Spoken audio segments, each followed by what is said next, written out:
राधे राधे, जय श्री कृष्णा। देखिए, आज हम आपको बताएंगे कि ठाकुर जी के भोग में क्या साफ सफाई बरतें और क्या ना। तो देखिए, सबसे पहले जब हम अपने ठाकुर जी के लिए भोग बनाने रसोई में जाते हैं तो वहाँ पे हमने ध्यान रखना है कि हम चप्पल ना पहन के जाएं। और जब भी हम ठाकुर जी के लिए भोग बनाते हैं तो हमने नहा धोकर ही भोग बनाना है। और जब हम ठाकुर जी के लिए भोग बनाने जाते हैं तो उन बर्तनों का भी ध्यान रखें, पहले उन्हें धो लें, फिर उनमें भोग तैयार करें।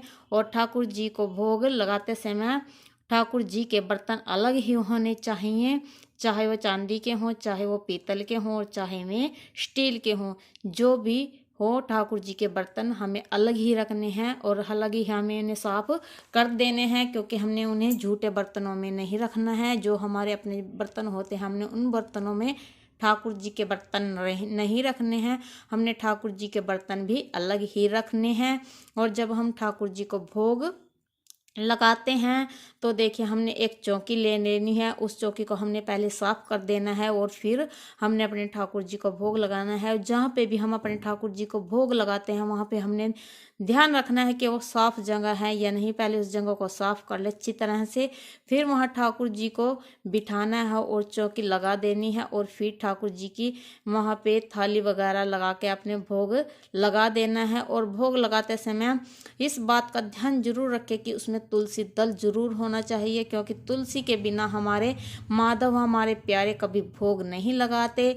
तो इस बात का ध्यान जरूर रखें। और जब भी आप ठाकुर जी को भोग लगा दें, उस भोग को आपने क्या करना है, उस भोग को आपने चावल लिए हैं, चावल में मिला देना है, रोटी ली है, रोटी के डब्बे में रख देना है, सब्जी ली है तो सब्जी में मिक्स कर देना।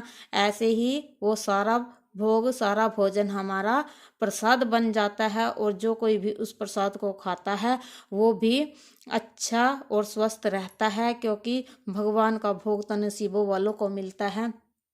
तो कभी भी आपने भोग लगा हुआ भोजन कान्हा जी का वेस्ट नहीं करना है, वो खुद खाना है और अपने रोटी में, अपने भोजन में वो मिला देना है। तो देखिए, इन बातों का आपने ध्यान जरूर रखना है। और कभी भी आपने अपने ठाकुर जी को ऐसे ही नहीं उठा लेना है, पहले अपने साफ सफाई का ध्यान रखें, फिर अपने ठाकुर जी को उठाएं। तो क्योंकि ये तो है नहीं, हमारे लल्ला ही हैं, हमारे प्यारे हैं, ये तो भगवान भी हैं। तो हमें इसे भगवान का दर्जा भी देना चाहिए और अपने बच्चों की तरह भी हमें इसे रखना चाहिए, क्योंकि ये हमारे भगवान जी हैं, हमारे माधव, हमारे प्यारे हैं। राधे राधे, जय श्री कृष्ण।